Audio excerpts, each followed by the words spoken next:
बड़ी खबर आ रही है इस वक्त। बीजेपी प्रवक्ता संबित पात्रा राजस्थान के सियासी मुद्दे पर एक बड़ा खुलासा कर रहे हैं। सही में कहा जाए तो ये एक कॉकटेल है, ये एक मिश्रण है। ये कॉकटेल है कॉन्स्पिरेसीज का, कॉन्ट्रैक्टेड स्टोरीज का, मैन्युफैक्चर्ड लाइज का और इलीगैलिटीज का। ये षड्यंत्र, झूठ, फरेब और किस प्रकार कानून को ताक में रख के काम किया जाता है, इन सभी का मिश्रण है। राजस्थान में कांग्रेस पार्टी में जो राजनीतिक परिदृश्य चल रहा है, जो नाटक खेला जा रहा है, एक मिश्रण है। बंधुगण, अगर सही में कहा जाए तो आज मैं थोड़ा सा पटकथा बताते हुए असली मुद्दे पर आऊंगा। पटकथा है एलेज्ड वर्सेस रियलिटी की, तथाकथित बनाम प्रत्यक्ष। प्रत्यक्ष क्या है? What is the reality? प्रत्यक्ष यह है कि 2018 में जब सरकार बन रही थी राजस्थान में कांग्रेस पार्टी की, तो उस समय सड़क पर दो गुटों में लड़ाई चल रही थी। ये दोनों गुट कांग्रेस पार्टी के ही थे, सचिन पायलट जी का गुट और अशोक गहलोत जी का गुट। कौन बनेगा मुख्यमंत्री, इसको लेकर रस्साकसी चल रही थी। कोई पत्थरबाजी कर रहा था, कोई सड़क जाम कर रहा था।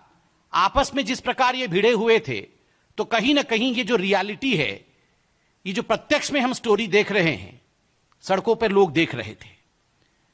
सरकार 2018 में बनी, अशोक गहलोत जी मुख्यमंत्री बने। उसके बाद एक कोल्ड वॉर की स्थिति, एक शीत युद्ध की स्थिति कांग्रेस पार्टी के सरकार में बनी रही। कल मुख्यमंत्री जी ने स्वयं, और कांग्रेस के मुख्यमंत्री हैं अशोक गहलोत जी ने स्वयं मीडिया के सामने आकर एक इंटरव्यू में कहा है कि 18 महीने से मुख्यमंत्री और उप मुख्यमंत्री के बीच में वार्तालाप नहीं हो रही थी। Since 18 months the chief minister and deputy chief minister were not in talking terms, ये बात नहीं कर रहे थे। उसके बाद आपने देखा हाईकमान तक ये लड़ाई पहुंची। हाईकमान आजकल लगभग ओब्लिवियन है, कौन हाईकमान है, किस प्रकार चल रहा है, वो आप सब देख रहे हैं। और हाईकमान से ये लड़ाई हाईकोर्ट तक पहुंची हुई है। बंधुगण, आप जरा सोचिए, घर की लड़ाई सड़क पर आती है, सड़क की लड़ाई हाईकमान तक जाती है, हाईकमान की लड़ाई हाईकोर्ट तक जाती है, और ये सब कुछ इंटरव्यू दे के बाकायदा मुख्यमंत्री कहते हैं, गहलोत जी ये कहते हैं कि कोई हैंडसम हो, कोई सुंदर हो, कोई अंग्रेजी कहे, कोई बाइट दे, उससे वो जमीनी नेता नहीं बनता है। क्या ये सब कुछ फोन करके भारतीय जनता पार्टी कंट्रोल कर रही थी?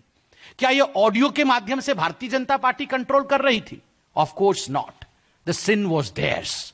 पाप उन्हीं के घर में था, दाग उन्हीं के घर में था, और ये सारा षड्यंत्र उन्हीं के घर में रचा जा रहा था। Conspiracy existed with in the Congress party.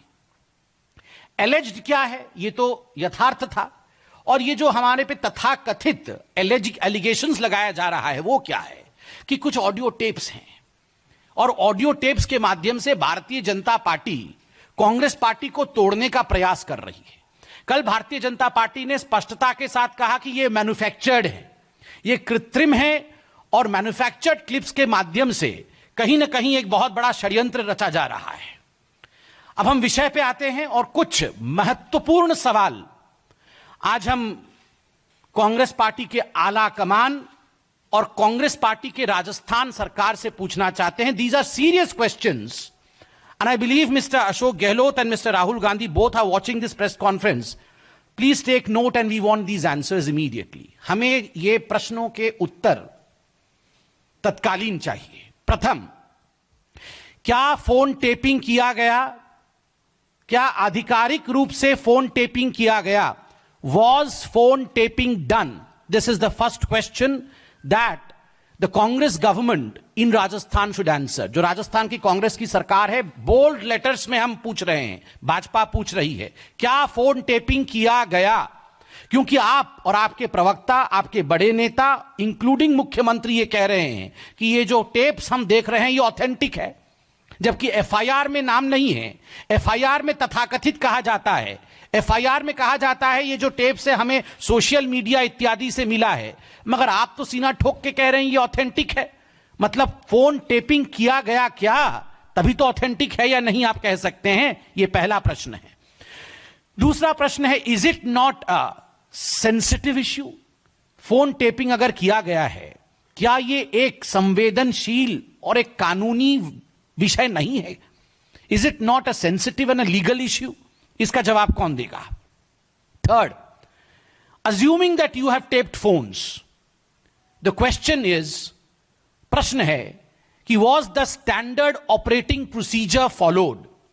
जो फोन टेपिंग होता है उसके लिए एक स्टैंडर्ड ऑपरेटिंग प्रोसीजर होता है, वो प्रोसीजर मैं लेके आया हूं, ये प्रोसीजर से आपको अवगत भी कराऊंगा। क्या ये स्टैंडर्ड ऑपरेटिंग प्रोसीजर, इसको कांग्रेस की सरकार ने फॉलो किया? ये केवल भारतीय जनता पार्टी नहीं, ये भारत की जनता जानना चाहती है कि उनकी प्राइवेसी खतरे में है क्या? ये राजस्थान की जनता जानना चाहती है कि उनकी प्राइवेसी खतरे में है क्या? क्या the standard operating procedure way followed? देखिए, संवैधानिक प्रक्रिया का पूरा करना अनिवार्य होता है। ऐसे में प्रश्न है भारतीय जनता पार्टी का कि संवैधानिक प्रक्रिया को पूरी की गई कि नहीं। चौथा विषय, क्या राजस्थान की कांग्रेस सरकार ने अपने आप को विपरीत परिस्थिति में पा करके येन केन प्रकारेण अपने सरकार को बचाने के लिए गैर संवैधानिक उपायों का इस्तेमाल किया? क्या यह हम कह सकते हैं आज, और यह अशोक गहलोत जी से सवाल है, राहुल गांधी जी से सवाल है, सोनिया जी से सवाल है, कि राजस्थान में अपने आप को कॉर्नर्ड पाके, अपने आप को पीछे पाकर, अपने आप को कहीं ना कहीं डूबता हुआ पाकर आपने ये न केन प्रकारेण कोई भी हम हथकंडा अपनाएंगे मगर किसी भी कीमत पर दूसरों को धमकाएंगे और कानून को ताक पे रख के काम करेंगे, ये किया कि अशोक गहलोत जी ने और आपकी सरकार ने? ये भारतीय जनता पार्टी और भारत की जनता जानना चाहती है। पांचवा विषय, क्या राजस्थान में प्रत्येक व्यक्ति जिसका कोई भी सरोकार राजनीति से है, चाहे वो किसी भी दल का या गुट का हो, उसका फोन टेप किया जा रहा है क्या? Any person who may belong to any political group in Rajasthan, is his or her phone being taped in Rajasthan government is the question that we are asking today. ये बहुत categorical question है, ये एक party का विषय नहीं है। किसी भी पार्टी से कोई भी राजनीतिक व्यक्ति हो सकता है। क्या उन सबके फोन टेप हो रहे हैं? क्योंकि जो हमारे पास फिलप्स आ रहे हैं वो बताया जा रहा है कि बहुत गैर संवैधानिक काम राजस्थान में किए जा रहे हैं। और अंतिम प्रश्न है कि is it not a situation of an emergency in Rajasthan, a wheeled emergency in Rajasthan? अप्रत्यक्ष रूप से राजस्थान में आज इमरजेंसी लगाया नहीं गया है क्या? ये जो अप्रत्यक्ष रूप से आप जिस प्रकार फोन को टेप करना, उन लोगों के प्राइवेसी के अंदर घुसने की बात कर रहे हैं, क्योंकि आप तो बोल रहे हैं सब कुछ ऑथेंटिक है, सीना ठोक के बोल रहे हैं, तो ये जो इमरजेंसी की सिचुएशन क्यों लगी है? देखिए, कांग्रेस पार्टी का एक इतिहास भी है फोन टेपिंग को लेकर, बगिंग को लेकर। ये तो विधायक और सांसद तो छोड़िए, उनके मंत्रियों के बीच में पी चिदंबरम और पूर्व राष्ट्रपति माननीय प्रणब मुखर्जी जी के बीच में किस प्रकार का एक युद्ध चला था बगिंग को लेकर, यह आपने देखा था। आपने यह भी देखा था कि किस प्रकार राष्ट्रपति भवन को भी बग किया गया था और किस प्रकार उस समय के तत्कालीन राष्ट्रपति को अपने लॉन में आके बात करना पड़ता था, क्योंकि राजीव गांधी ने क्या किया था। तो इनफैक्ट जथा पिता तथा पुत्र, जिस प्रकार उस समय ये बगिंग इत्यादि करके अपने ही लोगों को गिराने की कोशिश की जा रही थी, क्या वही इतिहास दोहराया जा रहा है कांग्रेस पार्टी में? अब मैं एसओपी के बारे में बात करूंगा, जो फोन टेपिंग को लेकर एसओपी थी। ये जो डॉक्यूमेंट मैं दिखा रहा हूं, ये 2019 नवंबर में गृह मंत्रालय द्वारा भारत के पार्लियामेंट में, भारत के संसद के पटल पर एक प्रश्न के उत्तर में रखा गया था कि एसओपी क्या है। मैं कोट करता हूं, government didn't give blanket permission to any agency for the interception और मॉनिटरिंग और decryption, and permission for competent authority is required as per the due process of law and rules in each case. 10 central agencies can intercept telephone communications, provided they have the Union Home Secretary's prior permission to do so. Section 69 of the Information Technology Act, the IT Act 2000, empowers the central government or a state government to intercept, monitor or decrypt informations generated, transmitted, received or stored in any computer resource in interest of the sovereignty or integrity of India. This this phone taping can be done only by authorized agencies as per due process of law and subject to approved safeguards and standard operating procedures. Each case is also reviewed by a committee chaired by the cabinet secretary in case of central government and chief secretary of state concerned in case of a state government. और जो 10 competent agencies हैं उनका नाम है intelligence bureau, CBI, ED, narcotics control bureau, central board of direct taxes CBDT, directorate of revenue intelligence, national investigation agency NIA, raw, directorate of signal intelligence and Delhi police commissioner. हमारा सवाल है कि क्या ये एसओपी राजस्थान की कांग्रेस सरकार ने फॉलो किया? बिकॉज ये नॉर्म्स लेड किया है इंडियन पार्लियामेंट ने, इसको बनाया इंडियन पार्लियामेंट ने है, हमारे लॉ मेकर्स ने। The demand of Bharatiya Janata party, अंत में हम डिमांड रखते हैं तत्काल इसकी प्रतिक्रिया राजस्थान की सरकार और राजस्थान के मुख्यमंत्री दे। जिन सवालों को हमने आज राजस्थान की सरकार के सामने रखा है एसओपी को लेकर, उस विषय में तत्काल प्रतिक्रिया देना चाहिए क्योंकि यह एक संवैधानिक विषय है। दूसरा और बहुत महत्वपूर्ण, भाजपा इस पूरे प्रकरण का सीबीआई द्वारा जांच की मांग करती है। क्या एसओपी फॉलो हुआ? फोन टेपिंग इत्यादि किया गया? क्या संविधान को ताक पे रखा गया? क्या एक इमरजेंसी की सिचुएशन आज राजस्थान में है? क्या सभी राजनीतिक पार्टी के सभी लोगों के साथ इस प्रकार का व्यवहार किया जा रहा है? इसको लेकर सीबीआई द्वारा तत्कालीन जांच हो, यह भाजपा आज डिमांड करती है। We demand a probe into this saga of illegalities and concocted lies by CBI. अंत में एक छोटा सा किंतु बहुत ही महत्वपूर्ण विषय है और ये हम सबसे जुड़ा हुआ विषय है। एक तो इलीगैलिटीज फोन टेपिंग को लेकर है, दूसरी इलीगैलिटी कोरोना को लेकर है। फेयरमाउंट होटल जयपुर में विधायकों को रखा गया है कांग्रेस पार्टी द्वारा। देखिए, कोरोना चल रहा है और कल मैं न्यूज में देख रहा था, आप सबने न्यूज दिखाया भी था कि किस प्रकार एक single day highest spike Rajasthan में रहा है। लगभग 900 केस एक दिन में आए हैं, यह अपने आप में सिंगल डे हाईएस्ट स्पाइक था। ऐसी परिस्थिति में पूरे हिंदुस्तान में एक एसओपी है, स्टैंडर्ड ऑपरेटिंग प्रोसीजर है कि मास्क पहनना है। हम भी मास्क लेके बैठे हैं, आप सब मास्क में सोशल डिस्टेंसिंग के साथ बैठे हुए हैं। मैंने अभी मास्क हटाया, फिर प्रेस कॉन्फ्रेंस कर रहा हूं, मेरे भाई संजय जी मास्क में बैठे हैं। ये कुछ स्टैंडर्ड ऑपरेटिंग प्रोसीजर्स है कि सोशल डिस्टेंसिंग फॉलो करना है। कंटेनमेंट जोन में हलचल नहीं होनी चाहिए, वहां सब कुछ फॉलो होना चाहिए।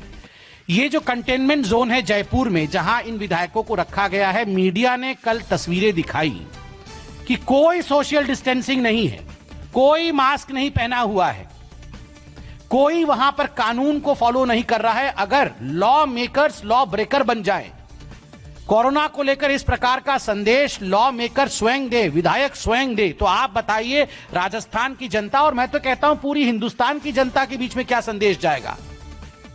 लोग कानून फॉलो करेंगे क्या? लोग मास्क लगाएंगे? फिर लोग सोशल डिस्टेंसिंग को मानेंगे? लोग ये तो पार्टी कर रहे हैं रिसोर्ट में बैठ के, सब लोग पास बैठे हुए हैं, एक साथ खाना खा रहे हैं, स्विमिंग पूल में स्विमिंग कर रहे हैं। ये सब चीजें जो अलाउड नहीं हैं, जनता के लिए अलाउड नहीं है। आप कैमरे के सामने आकर विधायक होने के नाते ये सब कर सकते हैं क्या? कानून जो आप तोड़ रहे हैं, इसका जवाब कौन देगा? ये सवाल हम आपसे पूछना चाहते हैं। We demand CBI inquiry into all the illegalities. बहुत बहुत धन्यवाद, बहुत आभार। तो इस वक्त की बड़ी खबर आपको बता दें, बीजेपी के प्रवक्ता संबित पात्रा ने कई सारे आरोप लगाए राजस्थान सरकार पर, कांग्रेस पार्टी पर।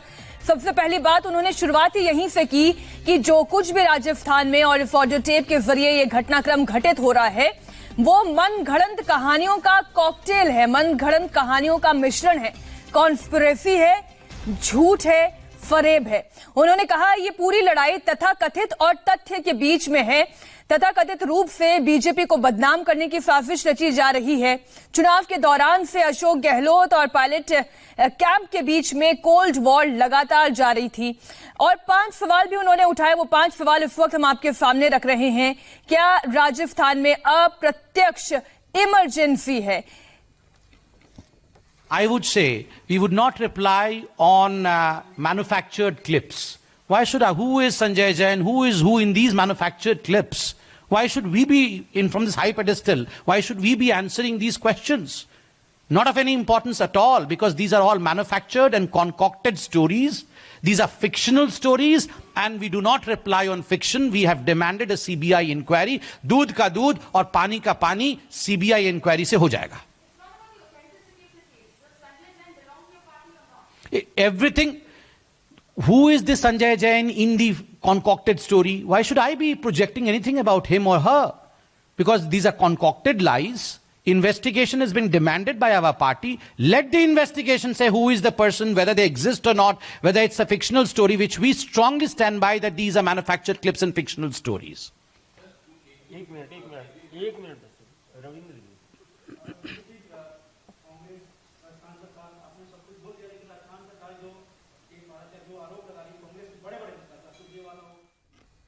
तो राजस्थान में क्या हर व्यक्ति का फोन टैप हो रहा है? और जिस वायरल ऑडियो क्लिप के बारे में पत्रकार जो कॉन्फ्रेंस में मौजूद है वो सवाल पूछ रहे हैं, तो संबित पात्रा साफ तौर पर कह रहे हैं कि किसी भी ऐसे तथाकथित और फेक ऑडियो क्लिप पर वो कोई टिप्पणी नहीं करेंगे. आरोप वर्सेस प्रत्यक्ष. प्रत्यक्ष अपने घर के अंदर लड़ाई हो रही है. वो हमारे पे आरोप क्या लगा रहे हैं? हम उन पे आरोप लगा रहे हैं कि आपने 2018 से 2020 तक 2022 वर्षों तक आपने राजस्थान की सरकार को अंधेरे में रखा. राजस्थान की सरकार के ही अंदर मुख्यमंत्री और उप मुख्यमंत्री आपस में बात नहीं कर रहे थे, तो ये शासन क्या कर रहे थे? लोगों को क्या शासन दे रहे थे? ये हम पे क्या उंगली उठा रहे हैं? सारी उंगलियां उनके तरफ उठी हुई है. और जहां तक हमारे मंत्रियों का सवाल है, जहां तक भाजपा का सवाल है, our morality is crystal clear. Crystal clear. एक धब्बा हमारे मोरालिटी पे नहीं है. हम कानून सम्मत काम करते हैं, संविधान सम्मत काम करते हैं, और किसी प्रकार के मैन्युफैक्चर्ड फिक्शनल स्टोरीज को वो हमें हिला नहीं सकती है. हम सत्य के साथ खड़े हैं. उसी तो संबित पात्रा ने साफ तौर पर कहा कि वो किसी भी ऐसी ऑडियो क्लिप के बारे में कोई राय नहीं रखेंगे, कोई पक्ष नहीं रखेंगे जो मैन्युफैक्चर्ड है. या तो chief minister Rajasthan, it's a serious issue, he should hold a press conference immediately and should say whether phone tapping has been legally allowed by his secretary, him, home secretary, etc. All the SOPs that have laid down, the SOP was followed or not, ये तो clear करे पहले. तो बीच